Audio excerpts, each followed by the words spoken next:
asxaabta qaaliga kusoo dhawaada barnaamijka ciyaaraha waa anigoo weriya cabdinaasir maxamed xaaji axmed.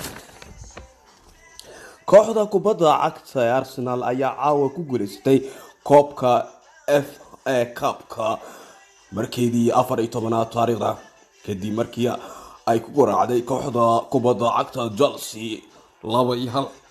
kulankan ayaa ka dhacay kulankan oo aad u xiiso badnaa ayaa waxa uu ka dhacay garoonka caalamiga ee Wembley.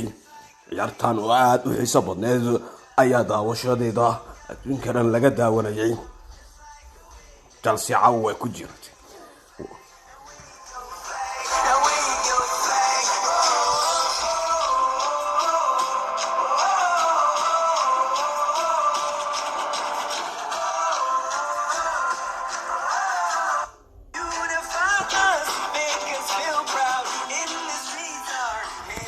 weriya cabdinaasir maxamed xaaji axmed cabdinaasir qujufa barnaamijka ciyaaraha freelance journalist and photographer dulqaad media won FA Cup for 14th time in history with 2-1 victory over Chelsea at Wembley Stadium.